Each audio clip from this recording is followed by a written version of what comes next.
Hello, you are listening to On the Topic podcast for a very special episode. This week we're taking on a journey of history, drama, murder, treachery, and the paranormal. I'm Dan. Oh, that sounds exciting, doesn't it? And my teeth are chattering, my knees are knocking. I'm Alex, and we're back for another year, Dan, and another Halloween episode, aren't we? We are. Last year you got our stories and how I got into the paranormal, but this week we're going to talk about some haunted locations across the UK. But we also asked our listeners for some of their paranormal experiences. So we've got some of those to read out at the end as well, Alex. Yeah, looking forward to that. But what have you been up to? Anything interesting? Not really. Something that has been scary, but not in the literal sense. Just beginning with the old C and ending the D. Of course, it's COVID. So COVID has befallen upon this household of Alex, and we've had that to deal with. Tests and swabs up noses and backs of throats and the rest of it. So that's been a bit of a horror. Not fun. But no, not fun. But otherwise, not an awful lot else, Dan, actually. Not since we last spoke. How about yourself? Anything exciting? No. Usually we've been guilty for sort of the last couple of months where we've both been too busy to sort of do back-to-back episodes, but this is probably the first time in a while, and I don't have a lot to report other than I'm still trying to plough through Lucifer season 6 on Netflix.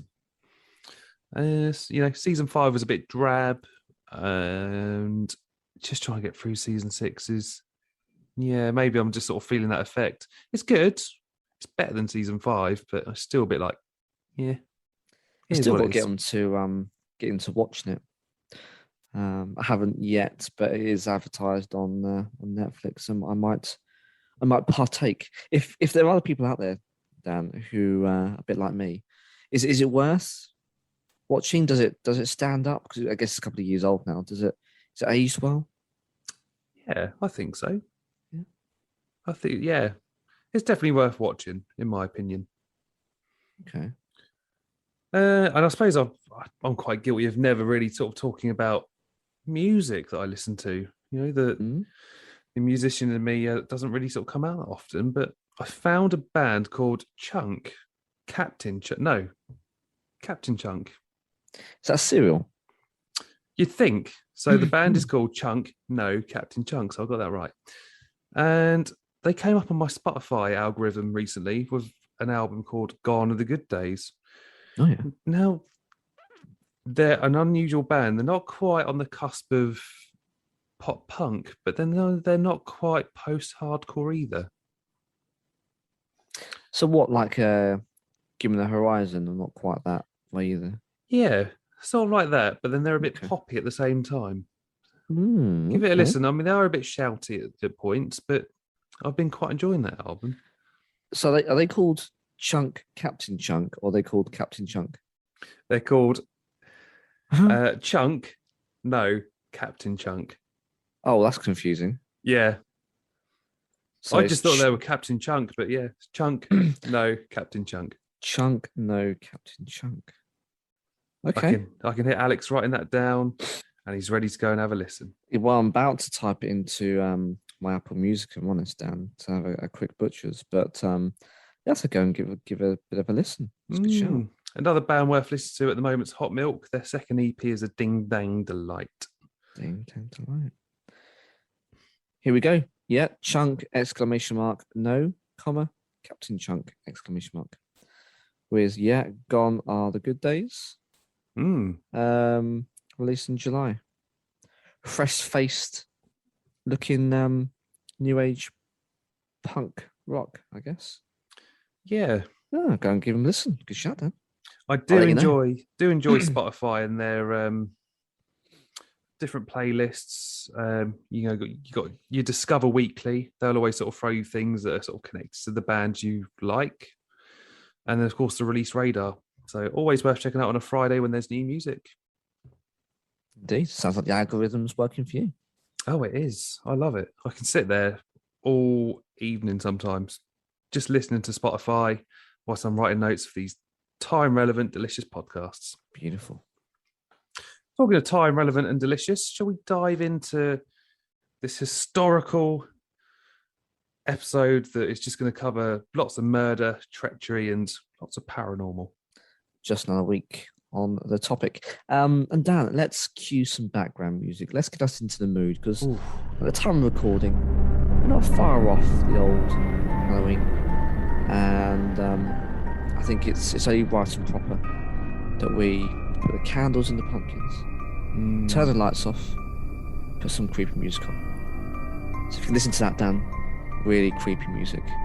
So hopefully our listeners are getting into the mood, into the mindset, and they're going to be transported to a blood-dripping, bone-curdling, is that the term? Bone-chilling? Bone-chilling? Whatever. Bone-chilling time. What have we got, Dan? First up, what are you going to divulge in story time for us this time? Well, let's talk about some of the most haunted locations in the UK, and they're quite famous, Alex. Okay. So overall, I'll be covering 7 of them. But let's head to Norfolk, and let's go to Blickling Hall. Oh, right. So Already sounds a bit terrible, doesn't it? Blickling Hall. Blickling Hall. Now, if you're unfamiliar with Blickling Hall, Blickling Estate was the birthplace of Anne Boleyn. So, of course, King Henry VIII's second wife, who was unfortunately beheaded. She was. And during the Second World War, RAF aircrew were billeted here, while its owner, Lord Lothian, influenced Churchill's actions. Now, it's had a few influential owners over the years, Alex. So we've got Sir Geoffrey Berlin, who owned it between 1406 to 1463. You've got Sir Henry Hobart, who owned it from 1560 to 1626. That's a strong name. Sir John Hobart, 1st Earl of Buckinghamshire. That's a hell of a title. It is. 1693 to 1756. Then you've got Lady Caroline Hobart, Lady Suffield, 1767 to 1850. And then finally, William Schomburg Robert Kerr, 8th Marquis of Lothian, 1832 to 1870. So a lot of famous names there. But let's talk about the ghosts and the paranormal. Yeah, tell me. Now, allegedly, if you've listened to our previous episodes, you'll know that I'm into my my paranormal investigations and all that stuff. So some of this just seems a little bit, I don't know, I'm skeptical. Too easy? Bit too easy for me. But then, as we sort of go through some of these other locations, I'm a little bit more believable. So, apparently, there have been sightings of the headless ghost of Anne Boleyn. Now, apparently, it's said that her spirit returns every year on the 19th of May, the anniversary of her execution. As night falls, Anne Boleyn's ghost rides up to the house in a coach drawn by a headless horseman, with her own head on her lap. Now, the moment the coach arrives in front of the house, it vanishes into thin air. Now, according to tradition also has it that when news of Anne's death reached Blickling Hall in 1536, 4 headless horses were seen dragging the body of a headless man across Norfolk. Spooky. Yeah, I just wonder. I mean, I think I talked about this in last year's episode, which is in the link below this episode. I'm not well accustomed, nor probably do I want to be in this subject. It scares the living crap out of me, quite literally. But I do wonder, Dan, whether the feature of the headless horseman drawing the carriage is a little bit of embellishment. It sounds like an old wife's tale, isn't it? Well, yeah. I mean, I can understand, and you may know better than I do. And as we go through this episode, I'll probably draw upon your own experiences, Dan, as you did last year. But isn't it usually that the ghosts tend to be of their normal, natural form, and not as the movies portray when they're walking around headless or got their hands under their arms and they're walking around, heads in their arms, walking around? It tends not to be quite like that, does it? It's like more like echoes of a of a past life, or can it be all of the above and more? Well, yeah, allegedly so. I mean, I've never seen a full apparition. I mean, I don't know how common or uncommon that is. But I mean, apparently my granddad, bless him, he's 89 now, and when he wakes up from an afternoon nap, he sees like apparitions as he's sort of coming round. So, like my dad's theory is that your brain is on a different wavelength as you're sort of coming round from sleep, and he's seen some very lovely women with like beehive hair and sort of attire from another time to some blokey standing over him looking quite scary. I mean, he's convinced it's his meds, but I don't know, my dad seems to think otherwise. Okay. I mean, be it for me to question. I just think that perhaps does bring it into a bit of disrepute. But anyway, Dan, sorry, you were saying. So, headless horses were dragging the body of a headless man across Norfolk. Lots of headlessness going on here. Yeah, it just seems a bit of a coincidence in my opinion. But there are other ghosts as well. Okay. So we've got Anne Boleyn's father, Sir Thomas. Now, apparently, he was cursed for taking no action to prevent 2 of his children being executed by Henry VIII. Each year, his ghost has to attempt to cross 12 bridges before cockcrow. Anyone familiar with cockcrow? I guess it's just the crowing of the cock in the morning. That's not a euphemism. I mean, that doesn't bode well either, the fact that we're talking about this over spooky music. No. Ugh. His frantic route takes him from Blickling to Aylsham, Burr, Buxton, Coltishall, Mayton, Oxnead, and Wroxham. I mean, could be a thing, Spirits aren't necessarily always tied to one place, so they can hop around. Yeah, and I guess that's quite a distance though. So maybe he, depending on what he comes against or comes across, he might be able to achieve his 12 bridges. Seemingly, between these different, I guess, villages or towns, there would be 12 bridges, maybe. Yeah. Well, he's buggered if one of them gets destroyed. Oh, yeah. Where's he going to go? Exactly. Maybe, we should go and destroy one of the bridges. Oh, mate, no. And then see if we bump into him on the other side. Oh, that'd be hideous, wouldn't it? Be grim, wouldn't it? Or how about just not, put other people at, disadvantage of their morning commute or, their shopping trips.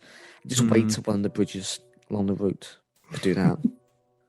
Yeah. Less disruptive.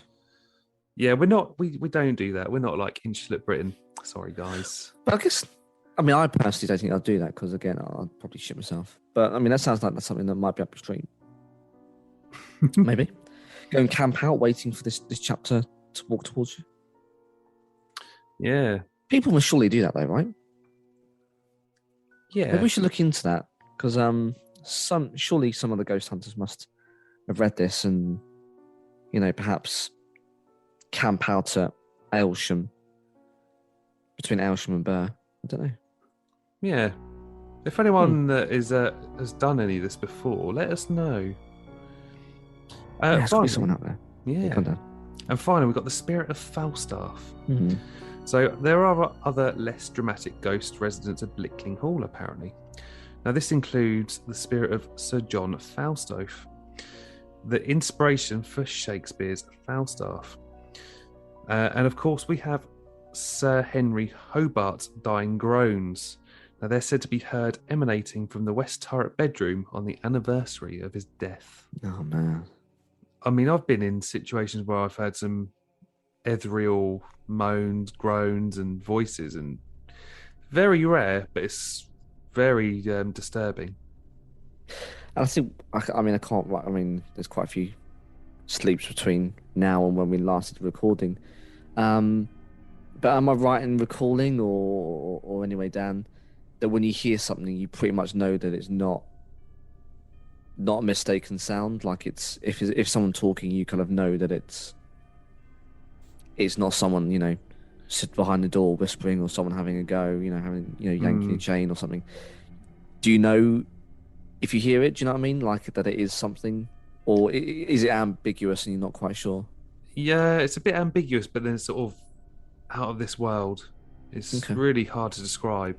I remember being on a paranormal investigation a couple of years ago now. They used to do this secret location with Southern Ghost Society somewhere in Southampton. Mm. I can't disclose the location, unfortunately, because that's why it's The a whole point. secret. Yeah. But there was a room, and one typical piece of equipment you can use is a cat ball, because it takes a lot to make a vibration to make these things light up and go off. Oh, I see. Yeah, yeah. So the team leader Lee, he put this cat ball on, and it didn't stop flashing, not once. So just to see if it was the equipment just playing up, he turned it off and turned it back on again, placed it down. He said, "Well, if that was you, can you do that again?" No. And it was just again sort of out of this world, really, sort of displaced. And it was a female voice who went, "No." Oh man. And I tell you what, nothing happened again in that room. That was it, done. It was Oh, quiet. that's hideous. Yeah. And fair play. If you're trying to, to enjoy the afterlife, you don't want to be bothered with a cat ball. Fair play to this lady for saying no. I mean, it must conjure up a lot of energy just to sort of be able to say those words out loud. Mm. It's all very odd. I don't know how it damn. works. I've got goosebumps. You've already done it. We're what? Sorry. A couple of minutes into this one. Are you going to be able to sleep tonight? Probably not. Thanks very much. Yeah, me neither, because we're going to get into the devil next, Alex. Oh yeah. Let's head down to Devon. Is this where our friend Crow's from? Or is he I get him confused. I think he's Dorset. Dorset? I think he's Dorset. Yeah, he's Dorset. Yeah, but right. not too far. The for those unaccustomed with UK geography, it is the southwest towards the little point on the left of the map. Lovely part of the world, actually. Very green. Great summers I had down there. Devon, so clotted cream. Oh, yes. Scones. What else is Devon known for? Lovely countryside. Coastline. Scrumpy, or is that Dorset? I get them confused. Cider. Yeah, I don't know. I'm not too sure, but I know between Devon and Cornwall, there's always a debate between how you have your scones or scones. Yeah. How would you have your scones? Just out of interest, Dan. I prefer jam first and then clotted cream. Oh, really? Yeah. Are you the opposite? Oh, or yeah. No, I'm massively the opposite. Because you get more cream, which is like a smoother, larger base, and then the sweetness of the jam traditionally tends to be of the strawberry variety, plopped on the top. Not too much jam, because otherwise it could be too sickly, but the smooth, creamy underline. Clotted cream is so good, though. It is, of the Cornish variety, for sure. Either way, though, it's all going down the same way. So does this debate really matter amongst us Brits? No, not really, Dan. No. Who cares? It's still delicious. Just eat it. Exactly. Okay. So our next two locations are in Devon. But let's start with Buckland Abbey. Okay. Now, this house is built on the site of a former abbey which was sold to Sir Francis Drake in 1580. He made Buckland his home after returning to England after his 3-year circumnavigation. That's a word, isn't it? Yeah, circumnavigation. Of the globe on the Golden Hind. Do you know why he was on the circumnavigation? We're going to a bit of history now, Dan. Do you know a bit about background about this guy? Well, I know he's got a shopping centre named after him in Plymouth, Drake Circus. Yeah. Okay. But that's about it. Well, he was positioned by Queen Elizabeth to sail the seas and to pillage and intercept the Spanish shipping lanes, steal their gold and their riches and their goods, because, of course, at that time, late 15th century, the Spanish were on the brink, if not at war, with England. And, of course, with Elizabeth being on the throne, she was threatened by a very much male-dominated world and Spanish throne. I want to say of Philip. Might have got that wrong.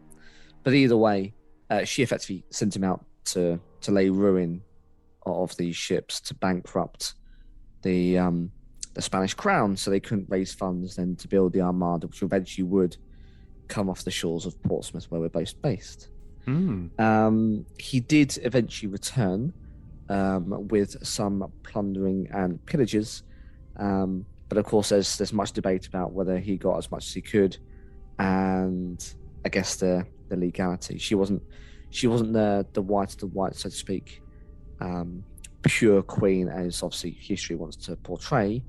She did play dirty as any other monarch would during that time. And of course then the spin-offs, in entertainment and games such as Uncharted, which is effectively based on Drake going out on this mission by Queen Elizabeth and actually hiding his treasure and not actually returning with it all. So it's a wonderful tale. So let's talk about Sir Francis. Now, apparently he was regarded a national hero at the time, but it's believed that he had supernatural powers by the locals. Oh yeah. Now, some say that he only defeated the Spanish Armada because he had made a pact with the devil. Now, it's said that his ghost is believed to ride across Dartmoor in a black coach driven by, here we go, you can see the theme here, headless horses. Knew it. Led by 12 chattering goblins and pursued by a pack of baying dogs. Now, apparently, any living dogs that are around, they can, if they hear the spectral barking, are said to die instantly. Oh man. Yeah. I mean, I've not heard of any dogs dying instantly. Yeah, that's pretty hideous. I mean, Dartmoor is known to be quite an ominous place. I remember going down to Dartmoor. Actually, Dartmoor does straddle the divide between areas in that part of the land, and I went down there one year. We spent some summers down there with my parents, and the thick fog had rolled in, and you couldn't see more than maybe, I don't know, 5 or 10 meters in front. It was really, really thick. And your mind does play some horrific and very clever tricks on you, and it's not somewhere that you want to get lost. Let's just put it like that. It's marshland, goes on for miles.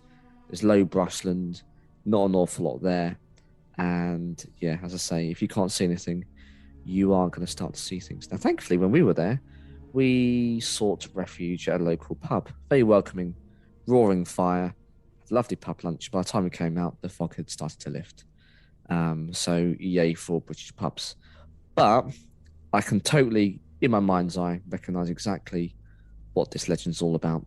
And I'm not surprised it's around that part of the world, because it's bloody freaky down.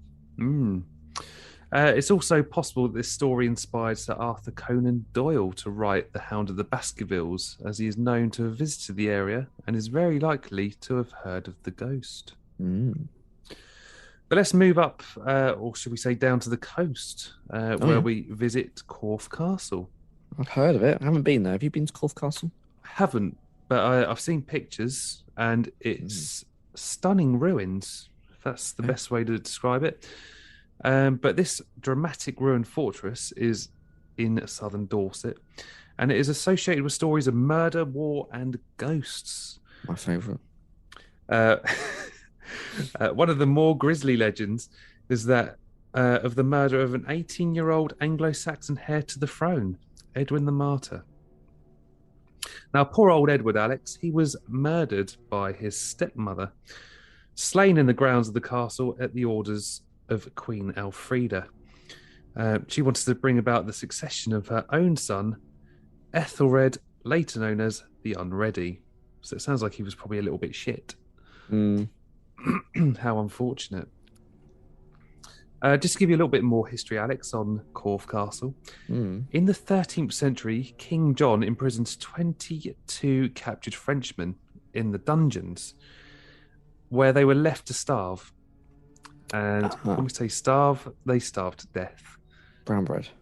Yeah.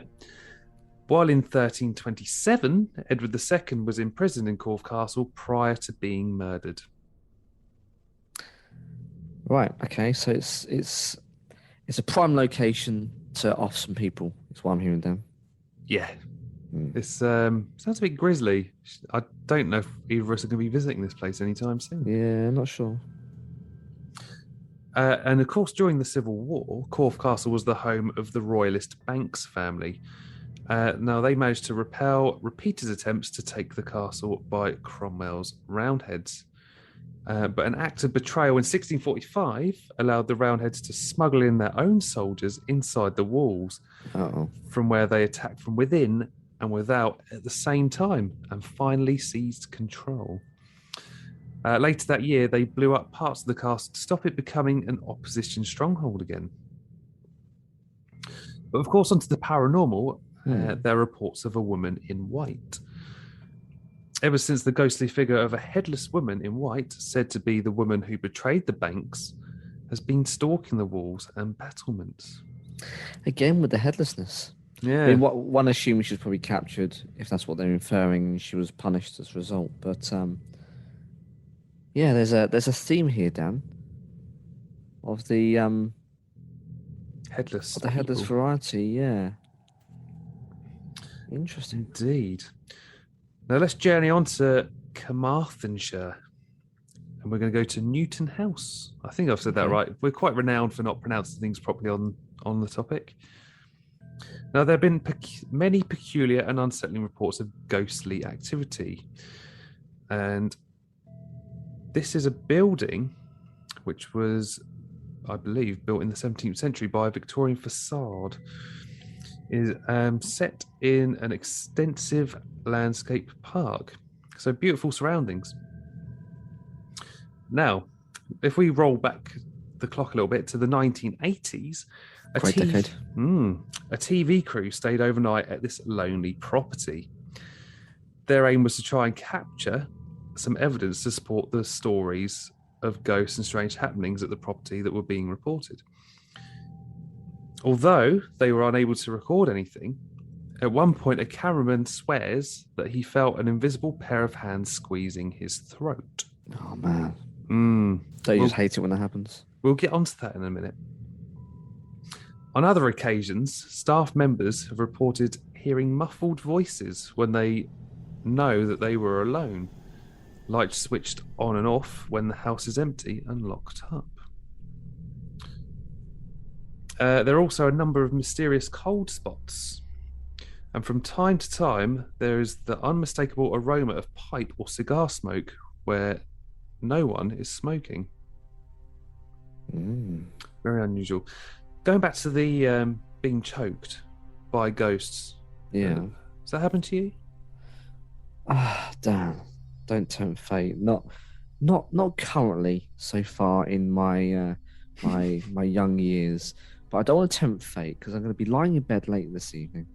And it's going to happen to me.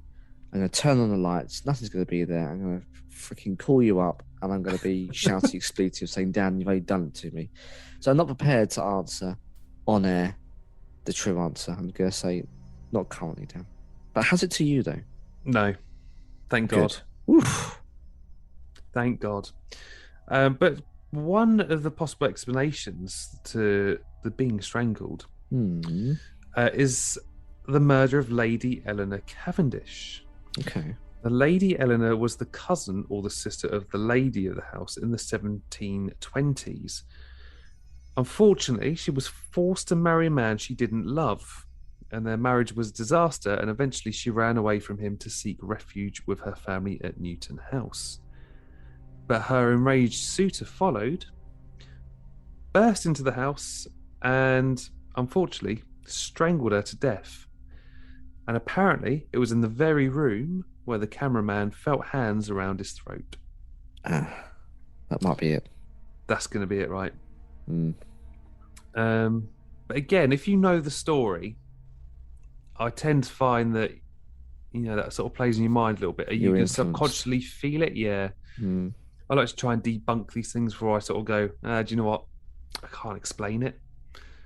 It's got to be something paranormal. But Yeah, and I guess on the flip side, so if we rewind to last year's episode, I was recounting the story of going to a very cold, very, very cold hotel in Dorset for our mutual friend's engagement party, and we'd heard voices.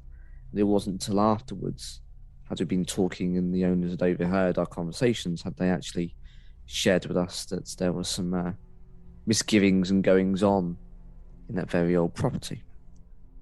I think had we have, of course, known prior to that part of the evening that there was a dark or mysterious history to the property, perhaps we would have seen or heard or felt more.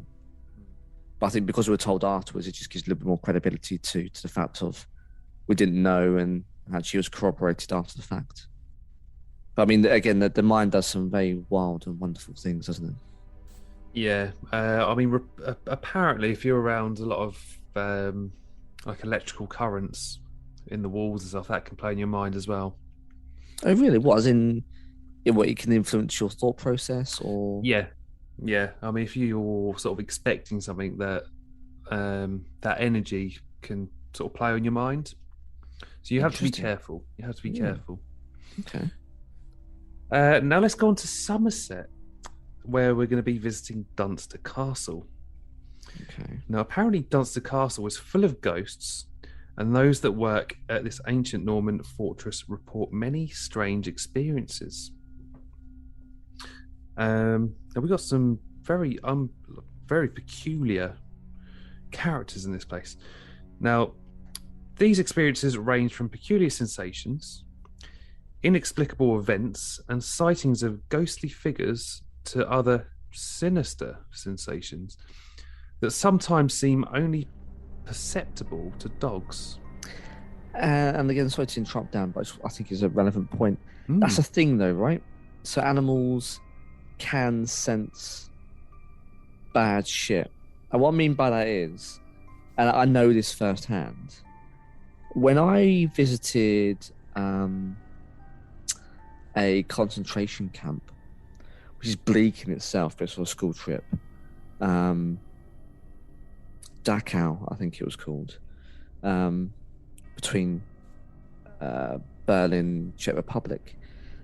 As you're dropped off at the coach park, it's about a 10-minute walk, Mm. and it's quite an impressive walk down this path. Just on the face of it, that's probably not the right term to use, but it is. It's very long, very tall, tree lined, and you're walking down. It's a long walk, gravel under your foot, and you come to this horrific place, and it gives me chills just thinking about it now in my mind. And it's not until we spent some time there, had a tour, wanted to get out of there pretty damn quick for obvious reasons. As I was walking back up the path, it suddenly dawned on me.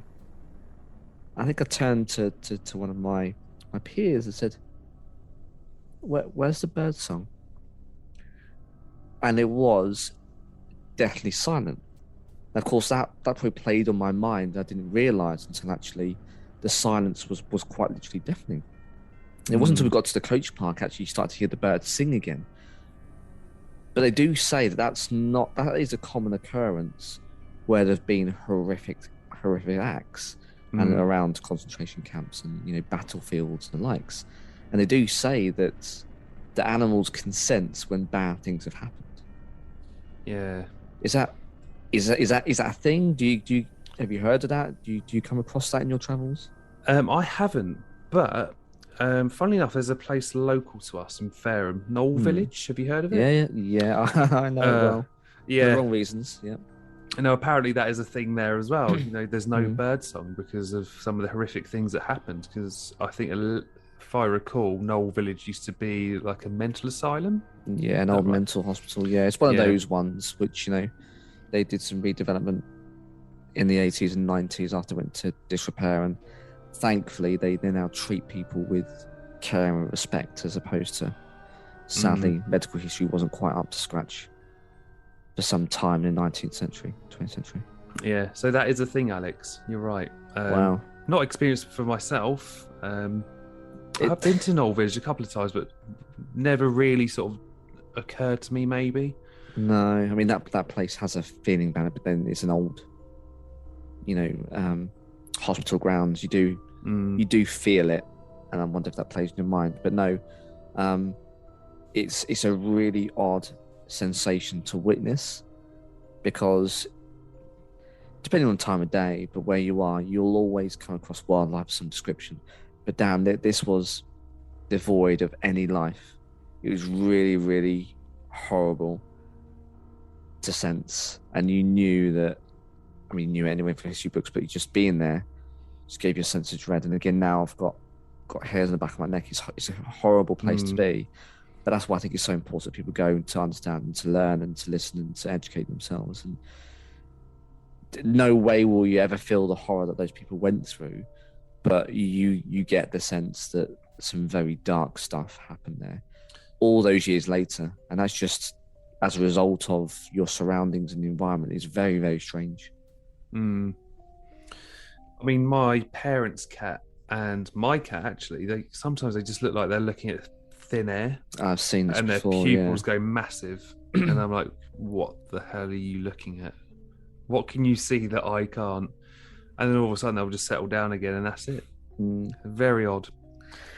And not a story of my own, but just to share in terms of pets and just how troublesome it can be. I'm sure my wife won't mind me sharing this. They had a rescue dog. You could say, well, it was a rescue dog and its experiences in its past owner's life or whatever.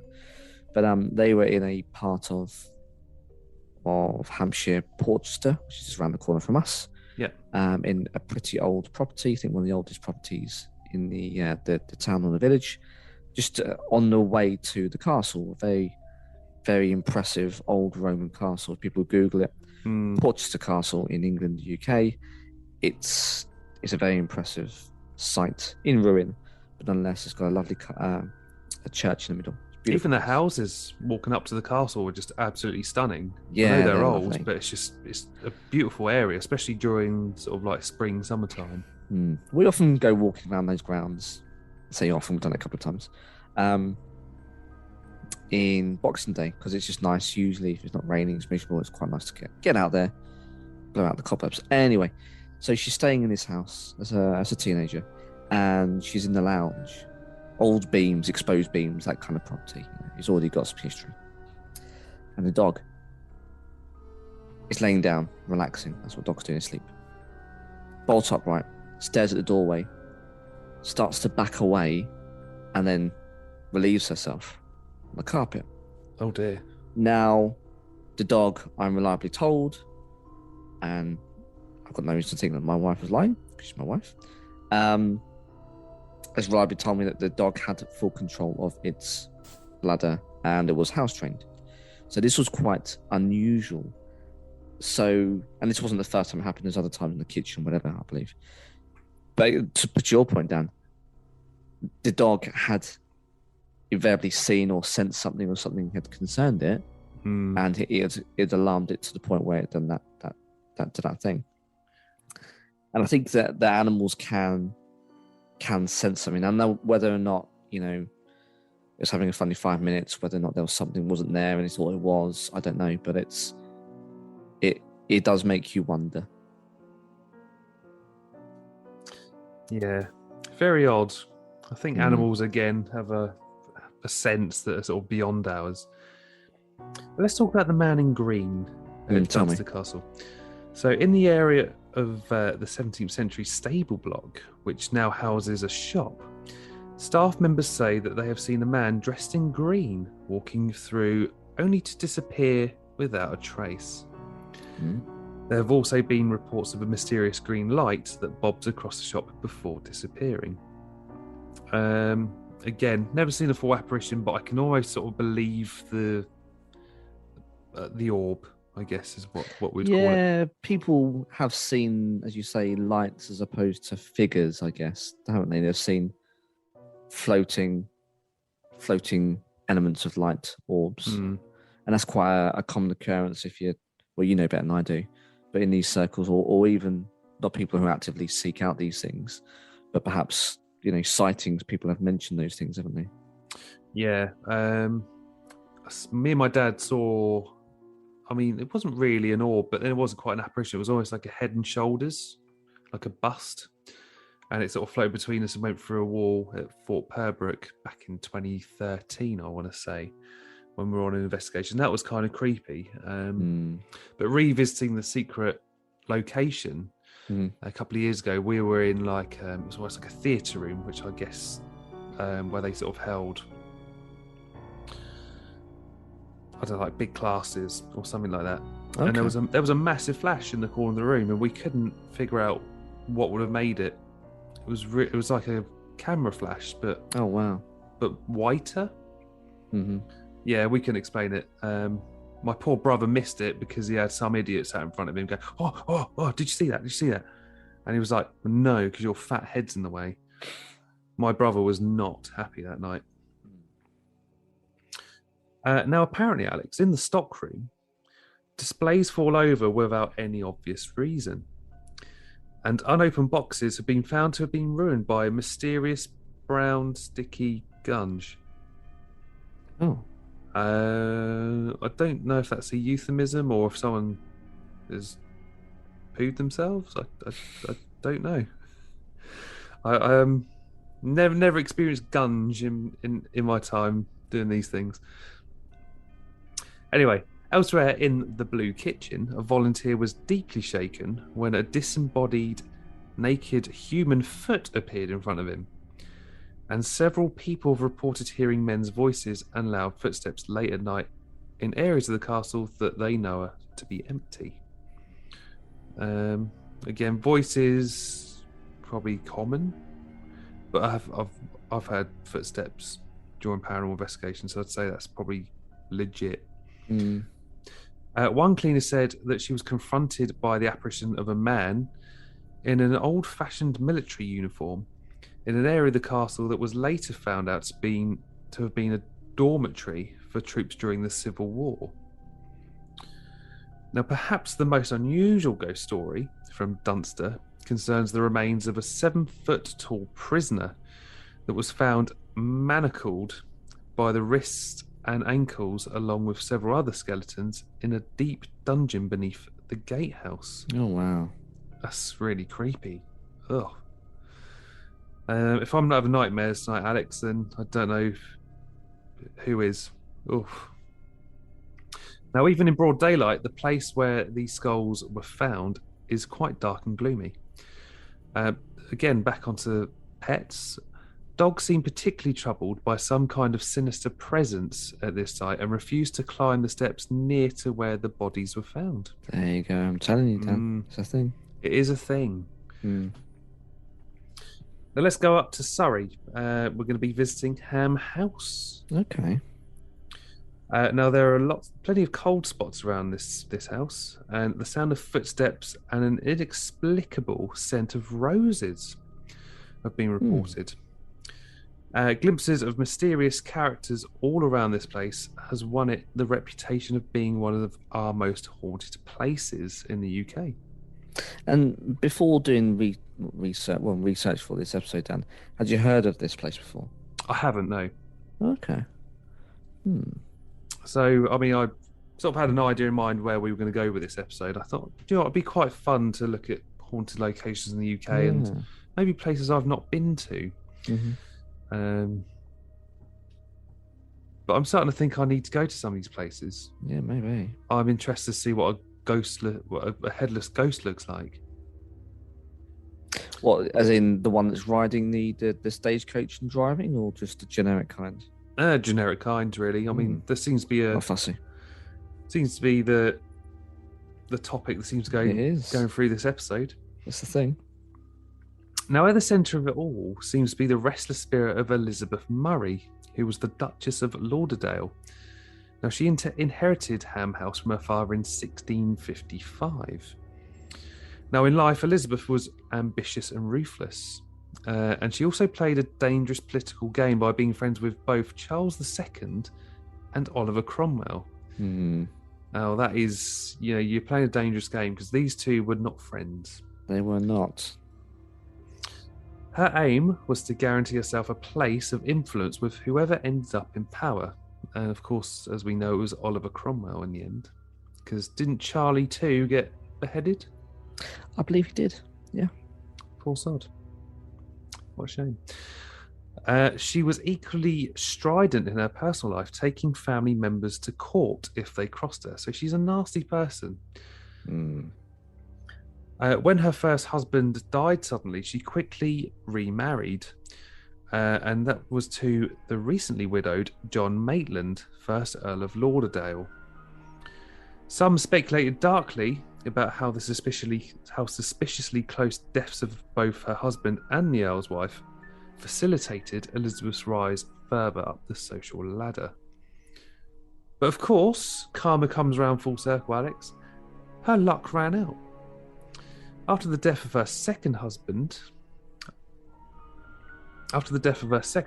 she came into financial problems.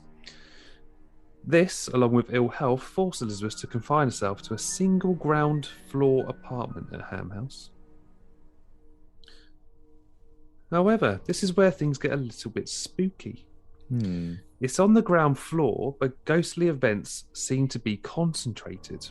Now, visitors have reported a strange, oppressive atmosphere in the room. And again, pets seem reluctant to enter. There is a large looking glass dating from Elizabeth's time that some people say they're too scared to glance into, inexplicably afraid of what or whom they might see staring back. The force that dominates the room is so allegedly powerful that staff have been known to mutter, "Good afternoon, your ladyship," before entering, just to be on the safe side. Now, also, there's been a woman in black reported. Now, this is believed to be Elizabeth herself. But Elizabeth isn't the only spirit to haunt Ham House. The ghostly screams of a suicidal young nobleman who fell in love with and was rejected by a servant girl have also been heard at the property. Oh, wow. Sounds like a nasty place, Alex. I don't know if I want to visit Ham House now. I'm not sure if you'd want to work there either, but I can definitely understand that you'd probably mutter those fateful words just to be on the safe side. It's not all gloom and doom, though, Alex. Oh, okay. On to our final location, County Londonderry. We're going to go to Spring Hill. Okay. A sad, tormented soul seemingly unable to rest has appeared many times to staff and visitors at Spring Hill. Apparently, particularly to children. I mean, it is a little bit sad, but not all spirits are evil in this story. In 1816, a seriously depressed George Lennox Conyngham, I think I've got that right, committed suicide, leaving his second wife Olivia to bring up their children. She also had to live with the guilt and grief of being unable to save her husband from his demons. Her ghost is said to roam the house to this day, but most consider Olivia a benign presence who is particularly fond of children, often choosing to appear to the youngest in the house.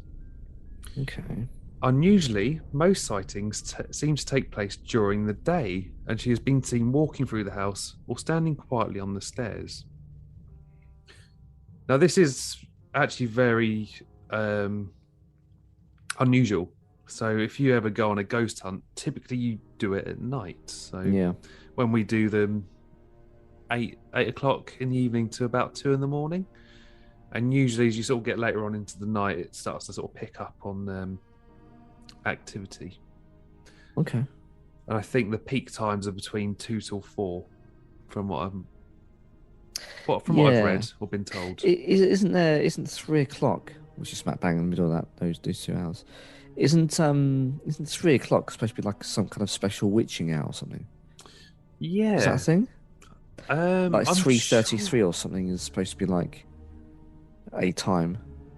Yeah, I think you're right. I've heard about this.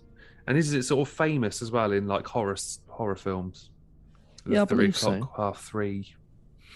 I mean, I tend to wake up at 3, half 3, but that was because I had a job as a parcel delivery packing person at a warehouse, and I used to get up most mornings at 3:30 to drive to work, ready for 4:15. And I think my body clock was so mashed up by it as a late teenager, they never really recovered. Hmm. Or I am constantly being haunted and woken up at 3:30, and I've done since the age of 17, which is also quite Creepy. unfortunate. So anyway, I think the 3:30 thing is legitimate, assumed thing associated with the paranormal. I think it's something to do with, don't quote me, Dan, and I'm probably talking nonsense. You say, Alex, what are you talking about? I'll tell you proper, which is fine. You can correct me. But I think it's when they say that the divide between the other world and ours is at its thinnest or its most weakest, and that's when you tend to have that influence because of that weakness between the two. Now, I might have just made that up. If I have, I'm really, really sorry. But I think it kind of makes sense in my own mind to say out loud, and I think is a thing. So if you're woken up at 3:30 and there's no real reason, it's a ghost. I'm telling you. Yeah. Do you know what? I could believe that. Yeah. I'm on your side. But look, we'll put the contact details at the end, and if you don't agree, then you can let us know. Or similarly, if you've had those experiences, let us know. Yes. Am I talking nonsense or sort of thing? We're really keen to know whether you've had any of those instances. Get involved. We love it. We do. Right. So we were talking about Olivia. Yes. Almost all aspects of her haunting seem to be peaceful, and there is only one slightly unsettling story relating to a wooden cot that Olivia used for her children. Now, Alex, let's go to the Second World War. Okay. US soldiers billeted at Spring Hill. They complained of strange knocking noises coming from the night nursery. So they asked for the cot to be removed, and it was loaned to the Yarmouth Museum. And strangely, the knocking stopped. But after the end of the war, the cot was returned to Spring Hill, and the phantom knocking was heard once again. Oh. Yeah, that is some creepy shit. Yeah. But that takes us to the end of our journey across some of the most haunted locations in the UK. And Dan, are there any standout ones that you think, actually, you know what, I'm going to do a trip to that one specifically? Are there any that you think, actually, that's going to make the top 10 or top 3 of my list of places to go? I think, out of interest, I would like to go to Ham House just to see what that's like, and I'd probably say Spring Hill as well. I'm quite partial to a friendly ghost. And maybe Corfe Castle, not far up the road. No. Couple of hours. It's just the journey home. When you sort of leave an event at 2:00, it takes a couple of hours to get home back to Portsmouth. It's just knackering. Well, yeah, and also you're probably scared at your wits. Do you really want to do that drive that late at night? But yeah, okay, interesting stuff. Especially in the fog. So not long ago, must be a couple of weeks ago, we did Dorsetshire, and we're driving home. It was me, my dad, my cousin, and my friend Tom. My cousin and Tom bloody conked it out in the back, didn't they? They fell asleep, and I'm with Dad in the front, trying to stay awake, to sort of keep chatting, keep him going. And it was so foggy. And it's just the creepiest journey home. And of course, I think the M27 was closed. We had to take a detour. We had to go up to Salisbury and then some country lanes. Yeah, it's just so dark and creepy. The making of a horror story. I can see it now. You keep waiting for that unexpected figure to jump out in front of the car. Well, we did get some listener feedback for this episode, Alex. Oh, great. Let's start off with Mary. Shout out to Mary. She said, I was visiting Vimy Ridge World War I battlefield memorial at night. I saw someone walk past the memorial. My husband and Dad did not see them, but we were the only ones there. Oh. Oof. That is, yeah. And again, people do talk about memorials and cemeteries and apparitions and the likes. So it's a common place, I guess, Dan. Yeah. Next up, we got Kim. She says, when my son was a toddler, he would play with his toys in his room. Oh, I'm not going to like this. Not when you listen to some of my stories back in the last episode. Yeah. He used to chat away and told me he was playing with the man who sits in his room. I used to have the lampshades twisted and cupboard doors open. Oh, man. No, that's weird. That's not cool. I mean, if you don't want to revisit the last Halloween episode, well, I had a similar experience when I was growing up. I was about 2 or 3 years old, where lights would turn off and on again. This is generally when my parents would be having work done in the house. So they generally tend to say if you do work or if you change something in a property, it unsettles the spirits and strange things start to happen. Of course, I would go, oh, it's Peter. I don't know who Peter is, Alex. Oh, no. And then do they still live in the same house? No. So we moved out of that house because the house we grew up in was this house with Peter in it. We moved to Cow Plain in 2002, and then 2003 we moved back down to Portsmouth, just off the island in Drayton. And there were some weird things going on in that house actually when we moved into their current property, where in my brother's old room, it was said that a lady died, and he often used to tell me that he could feel someone breathing in his ear at night. It used to creep him out. So he started staying in my room for a while, and then I think he sort of grew out of it, and then he was sort of fine. But he's got my room now. I can tell you now, there is no ghosts in what used to be my room. Not that I'm aware of, anyway. Next up, we got Joel. Now, this is quite an interesting one, actually. Not a personal experience for him, but obviously one that his friend told him about. My friend took a picture when he was 14 at Auschwitz of a room with people's shoes in it. He was alone in the room, but someone's reflection was in the mirror when he checked later. I'd be interested to see that photo. But that's quite harrowing, especially when the location, Yeah. Have you ever been to Auschwitz? Is this one of those places where the birds don't sing and? Yeah, it's concentration camp. One of the biggest of the Nazis and one of the most sadly infamous. I mean, let's just put it this way, Dan. I wouldn't be surprised. A lot of horrific stuff happened. Yeah. In all those places. I've not been to visit Auschwitz, and I'm sure it's probably and I say this in the best way possible. I'm sure it's quite fascinating in the respect. No, it really is. Just as much as you read about these things in the history books, and you may watch documentaries or watch the films, but unless you're really there, you don't really get a sense of just the dread and horror, and the sheer size and the loss of life. And it doesn't surprise me that probably stuff like that has probably happened to, Joel's friend and probably others. I mean, I haven't heard of it. It's not to say that it probably wouldn't have happened, just because, as I say, just the amount of horrific stuff that's happened. And last up, we've got Luke. Short and simple. Saw a ghost in my girlfriend's room last week. Now, I don't want to call into Luke's girlfriend's disrepute, but could it possibly be a gentleman caller running out of the room when Luke was in bed?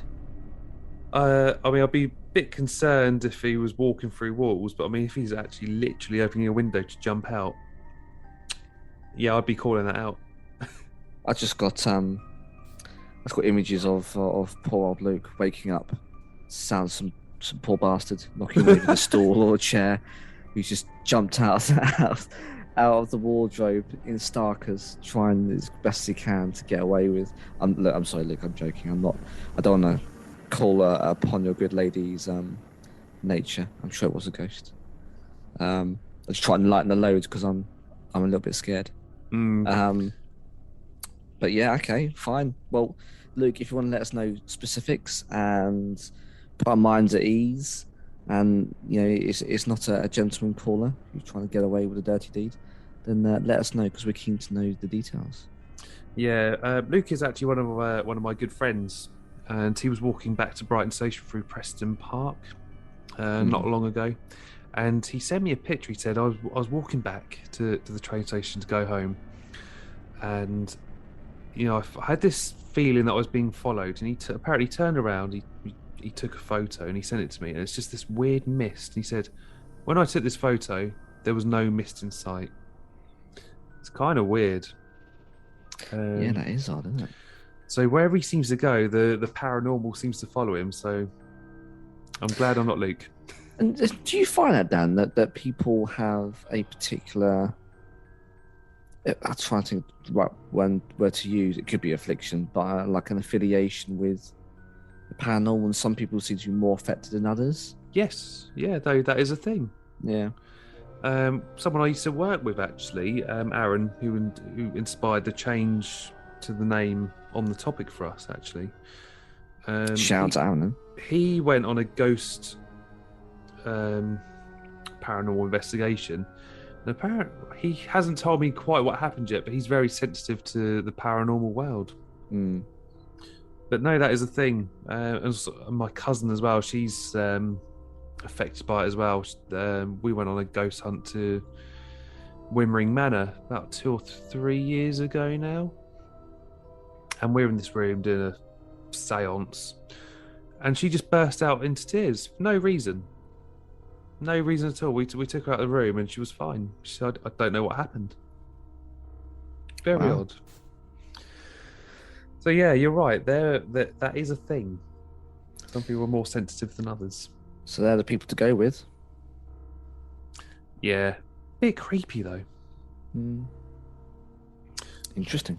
Yeah. So what we got coming up next, Alex? That rounds it up for this episode for Halloween. It does. We'll try and take your mind off it, guys, because I don't know about you, but I'm feeling a bit uncomfortable. Again, second year running. Thanks, Dan.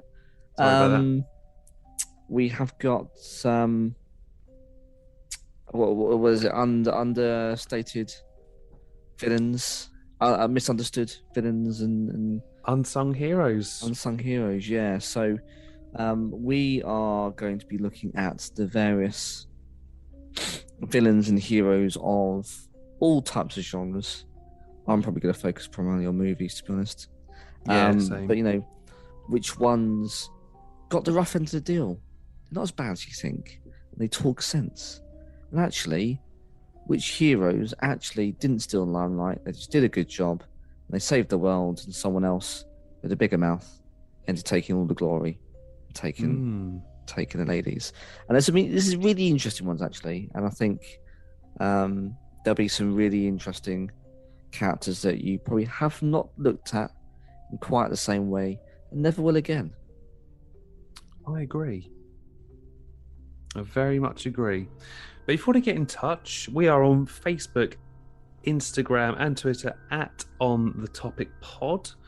And if you want to leave us an email, you can leave that on thetopicpodcast@gmail.com. I had to think about that for a second. And we've also got Anchor. So if you follow any of our socials, I'll always put a link in our posts to leave us a voice message. So if you want to be a part of the show like our previous listeners, follow that link, accept your microphone to talk into, it will ping to us on our little Anchor account, and we can put you in the show. Yes, please. And we've got a blog, Alex. We do got WordPress. It is nice and simple, all one word. On the Topic Podcast, as onthetopicpodcast.wordpress.com. On there is our ugly mugs, a short bio, and some links to all of our episodes. So if you haven't got a preference as to a podcast player, you can play it through WordPress. And we've also got links to our affiliate clothing company, morbid and mundane. You can go and shop via that to the Etsy and pick up some lovely, stylish garms. Shout out to Joey. Shout out to Joey, indeed. But that's just some of the lovely ways in which you can go and have a listen and delve into our back catalogue. And we've got loads. So if you are looking for a new episode to make the trip to work more bearable or to get through that awkward family gathering, we have you covered. Go and have a listen. I think it's over now 90 odd episodes, Dan. It must be. Holy last cow. couple of years. Yeah, it's got to be a lot. So yeah, go and have a listen and go and enjoy some delicious time relevant content. Keep an eye on those socials because we'll be figuring out what is next. Possibly a review of Bond. It's James been out Bond. for a while, but pending.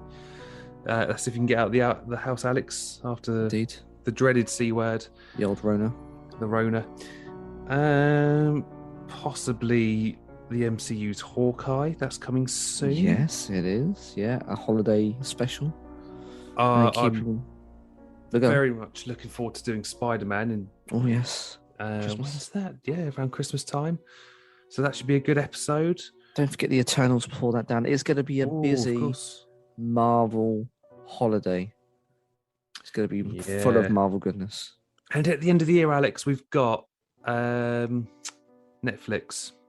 Cobra Kai, season 4. Oh, yes, we do, don't we? I did see that advertised. So that's going to be binged and reviewed accordingly. Before then, of course, our lovely Christmas Day message. It's come around, it feels like quite quick, Dan. Yeah. Obviously, it's not. It's a whole year, but it does feel like it's come around very, very quick. So, yeah, we'll cram as much as we can before the end of the year. I might even do another Christmas movies. I mean, that's gone down very well, actually, with the listeners. It's had some of our highest ever ratings. So perhaps we'll put the feelers out. Yeah, look, why not, Dan? Let's do it now. Let's do it. Guys, if you have any preferences to what movies you watch at Christmas, is it a Christmas movie? You know, is Die Hard a Christmas movie? Of course it is. It's a trick question. But are there other movies that you watch at Christmas, but it's not necessarily a Christmas movie? Let us know. What are you watching? And we'll visit that one this year. And you can be part of the show. Indeed. But that rounds up for this week. I'm off to go hide under my duvet. I'm Dan. Yeah, and I'm not sleeping tonight. I'm Alex. And we'll see you next time.